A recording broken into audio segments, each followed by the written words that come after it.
Você parou aqui? O senhor falou que Descartes coloca em dúvida. Peraí, começa de novo.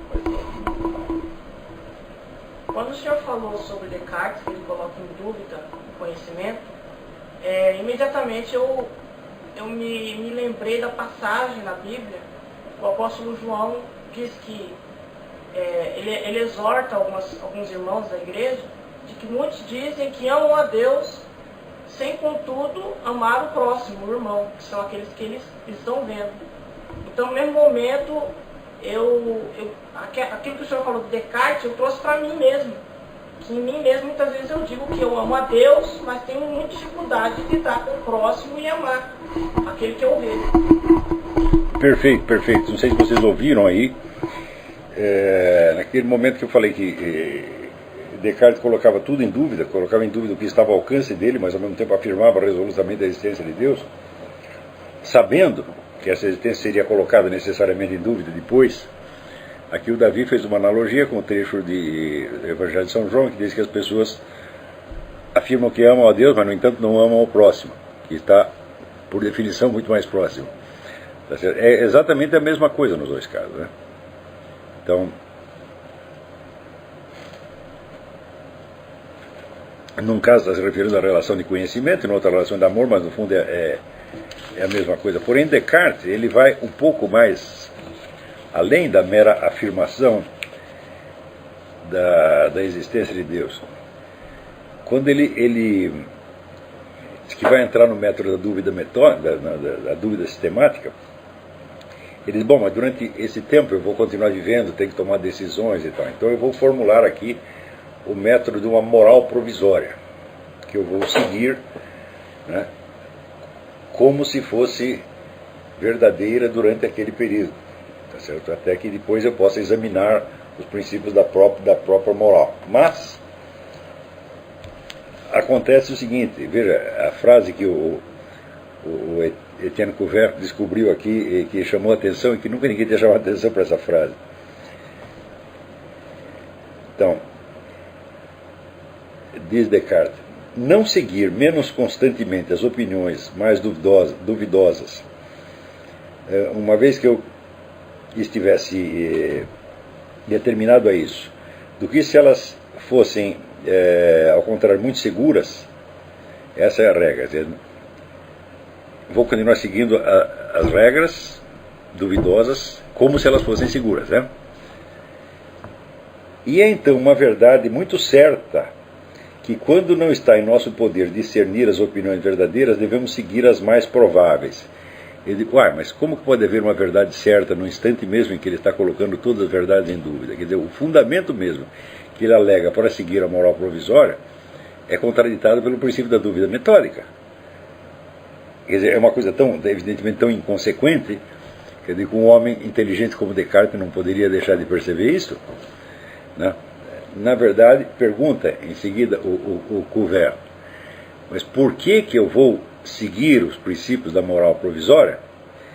Né? Como é que eu posso fazer isso pela razão, quando não há nenhuma razão determinante de que essas regras sejam seguidas? Por que essas regras e não aquelas? Se não há, vamos dizer, nenhuma diferença substantiva que torne uma regra mais determinante do que outra, como que eu posso, pela razão, seguir esta e não aquela? Portanto, não é a razão que está orientando a minha conduta, é alguma outra coisa. Quer dizer, por baixo, vamos dizer, desta apologia do conhecimento racional, tem um fundamento totalmente irracional.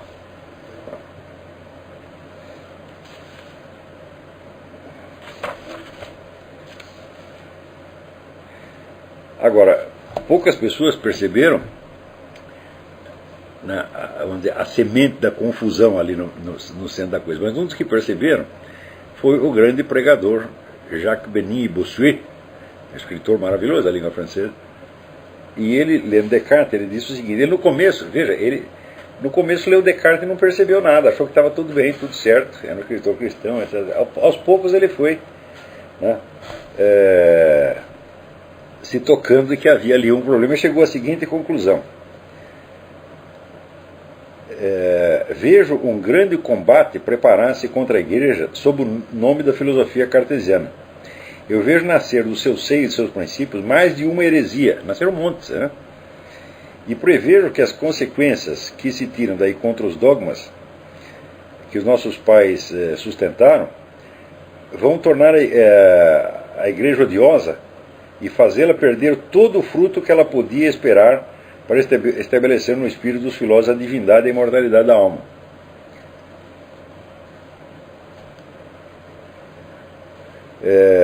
Desses mesmos princípios, um outro inconveniente terrível conquista insensivelmente os espíritos, pois, sob o pretexto de que não se deve admitir senão aquilo que se entende claramente, o que, reduzido a certos limites, é muito verdadeiro, cada um se arroga a liberdade de dizer: entendo isso e não entendo aquilo.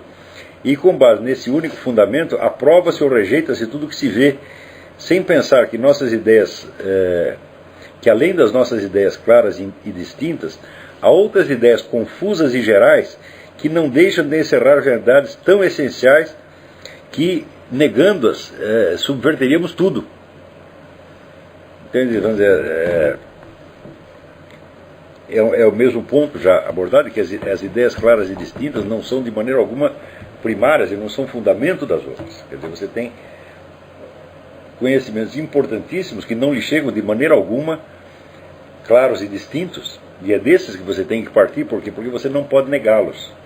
E o próprio primeiro deles vai dizer: você quer uma coisa mais indefinida, menos clara do que a presença do ser, né? Você não tem nem como defini-lo. Quer dizer, você só pode dizer o seguinte: que eu nunca estive no nada, eu não tenho experiência do nada. Toda experiência de alguma coisa o tempo todo, incessantemente, sem qualquer interrupção, por mais mínima que seja. Então, isso não é uma ideia clara de maneira alguma, muito menos distinta, porque você não sabe os componentes internos dela. Os componentes internos são em número indefinido, né? Infinito, na verdade. Agora, se só aceitamos as ideias claras e distintas, a primeira que é colocada em parênteses é a presença do ser. O qual, no entanto, é absolutamente necessário para que o próprio problema da dúvida metódica possa ser colocado. Então você vê que houve aí, de fato, uma inversão. O que é certo e evidente, o que é fundamental, é colocado em segundo lugar. E uma simples operação mental é colocada em primeiro, como se ela fosse o fundamento de tudo. De modo que, a partir daí, quer dizer, a possibilidade de você montar certas teses filosóficas como argumentos se torna mais importante do que o reconhecimento daquilo que você já sabe. Então, há um predomínio da argumentação sobre a percepção. Você vê aqui, até hoje, esta ideia de que você não pode acreditar em nada que você não possa provar, tá certo? Essa ideia se impregnou na nossa cultura ao ponto de que a prova se torna mais importante do que o conhecimento. Quando nós sabemos que a prova é apenas um complemento que às vezes você precisa, quando existe uma dúvida justificada a respeito disso ou daquilo, então você necessita de prova. Mas qualquer pessoa que você reduza à condição de só poder acreditar no que ela pode provar, ela está paralisada, a inteligência dela está paralisada automaticamente. E essa paralisia que Descartes criou, esta obsessão da prova. Você vê, o próprio Mário Ferreira dos Santos caiu nessa, o que ele chama o método da suspicácia. Não aceitar nada que você não tenha prova suficiente. Falei, isso é absolutamente impossível. Impossível, inviável e inconveniente. Ao contrário, nós temos que nos instalar, vamos dizer, na realidade tal como a experiência nos trouxe. Quer dizer, você não pode negar a experiência, não pode negar aquilo que você sabe. Tá certo? Então é preciso reconhecer o coeficiente de incerteza e de nebulosidade, e esse coeficiente é um ponto de partida, porque ele representa, depois de você, quando você é pequenininho, você já está na nebulosidade, né? Depois de você meditar sobre a nebulosidade durante a vida inteira, você já concluiu que esta é a condição humana. Quer dizer, de que a busca da certeza, ela é inteiramente justificável, mas ela não pode servir de pretexto à negação da verdade conhecida. Você não pode negar uma verdade incerta em nome da busca da certeza. O conflito que eu encontro é a facilidade que eu tenho de dizer que eu amo a Deus e já não é tão fácil dizer o mesmo do meu próximo. Bom, é o mesmo problema do amor a Deus, amor ao próximo, né? Afinal de contas, onde você não tem experiência de Deus. No entanto, eu digo que eu amo, que eu particularmente, por trazer para mim, entendeu? E essa é a dificuldade que eu encontro. De lidar com Deus, que eu digo que eu amo, que eu sirvo, que eu adoro, que é abstrato. Assim. Mas olha, esse negócio de amar a Deus, não amar ao próximo, é o mesmo problema de você amar a humanidade porque você odeia as pessoas. A humanidade é um conceito abstrato, é fácil você alegar que você a ama. Né? Stalin pode dizer que ele amava a humanidade, e por isso mesmo mandou matar 60 milhões de pessoas.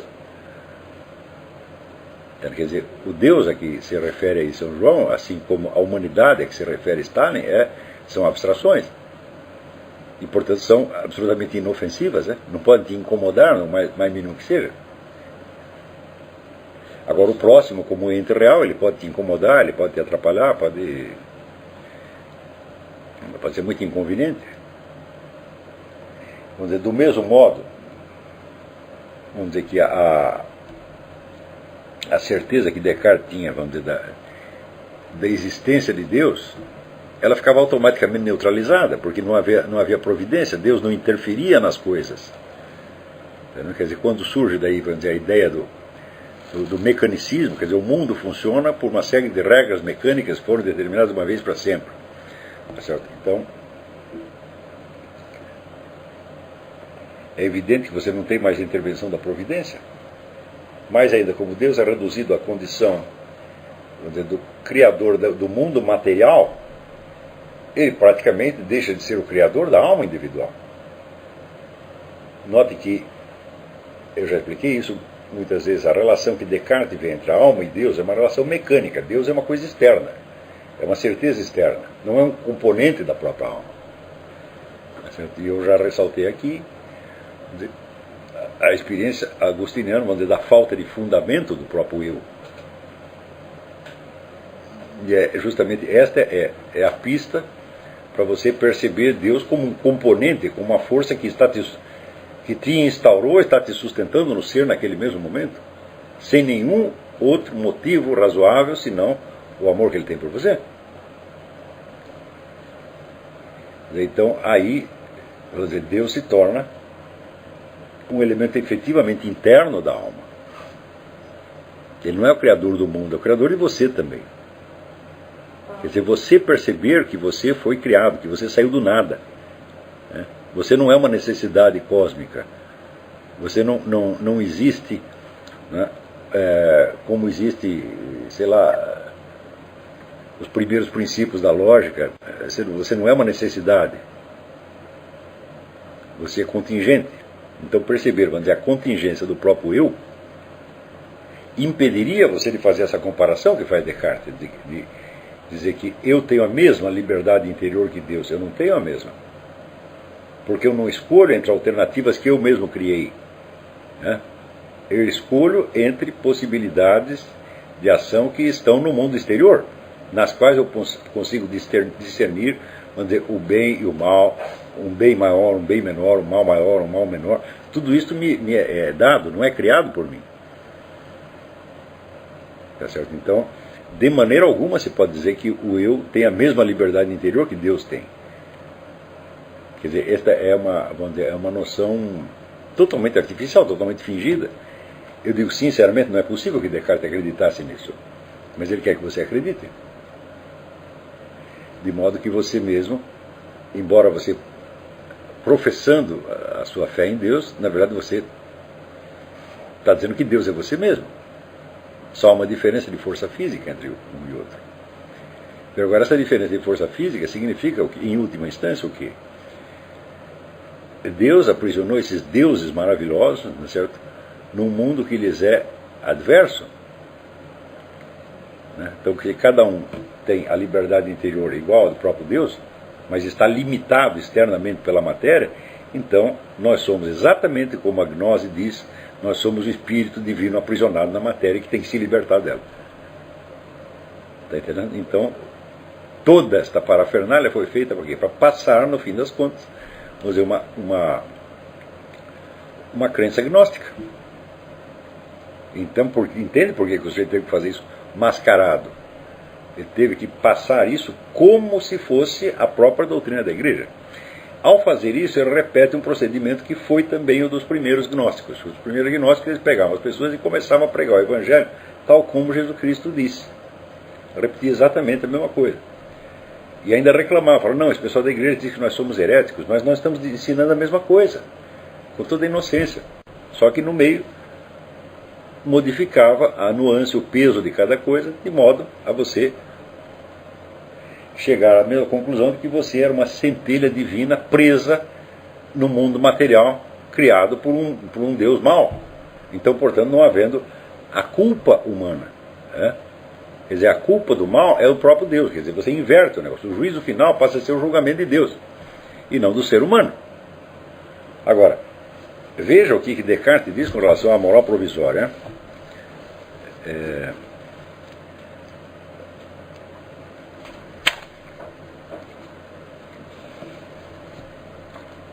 Um momentinho, deixa eu achar aqui. Esse Etienne Couverto, ele achou as frases assim decisivas, né?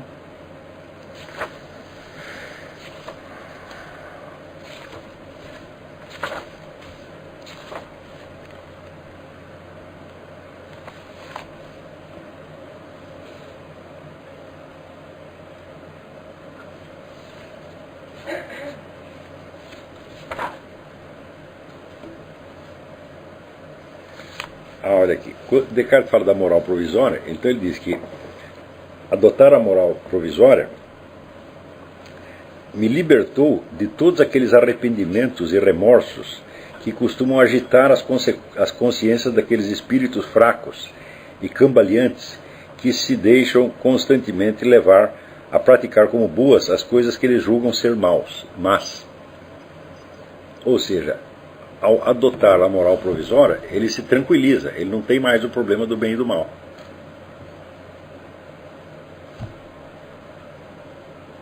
Entende? Quer dizer, esse negócio de viver sem culpas, eu até escrevi um artigo chamado Viver Sem Culpas, onde aquele pessoal da USP, Marilena Chauí, Janota, etc., eles dizem que eles gostam muito, né, das religiões africanas, porque nelas não tem moral.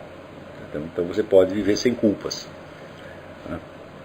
Então, esse negócio de viver sem culpas, esta é, vamos dizer, você se livrar completamente da possibilidade da culpa, né? E você se livrar da incerteza de uma vez por sempre. Quer dizer, você chega ao conhecimento da verdade última e definitiva, você chega à identidade suprema, então estão resolvidos todos os problemas, e automaticamente você está acima do bem e do mal. Quer dizer, este é o sonho gnóstico. E no fundo é isto que Descartes está passando com esta coisa. Então entende por que ele tinha que fazer isso mascaradamente. Não porque algo fosse lhe acontecer de mal, porque como que o Santo Ofício ia pegá-lo na Holanda? Não é possível isso, né? Mas, se percebessem este truque logo no início, então haveria uma reação aos escritos deles e eles não penetrariam com a facilidade que penetraram. Você vê que quando chega no século XVIII, praticamente todo o ensino universitário já é cartesiano, e no século XIX, a escolástica tinha sido esquecida ao ponto de Victor Cousin. Victor Cousin foi um filósofo francês importantíssimo, foi ministro da Educação, é o cara que criou todo o sistema universitário do ensino da filosofia no século XIX. Ele um dia estava passeando ali às margens do Sena e tem ali aqueles sebos, né, aquelas bancas, os buquinistas, né? E ele, num buquinista, achou um livro de um tal de Tomás de Aquino, que ele não conhecia, e começou a ler e falou, olha, até que esse negócio não está muito errado. Quer dizer, ele, quando já era um filósofo conhecido, ele não sabia nada. Quando você vê as concepções que Kant tem a respeito da escolástica, você vê que ele ignora tudo. Então a coisa simplesmente sumiu do alcance e, pior, os argumentos cartesianos eram usados então agora para defender o cristianismo contra o materialismo. Então Descartes tinha tomado conta do ensino universitário, né? Então através dele passa toda esta concepção gnóstica, né? Mais ainda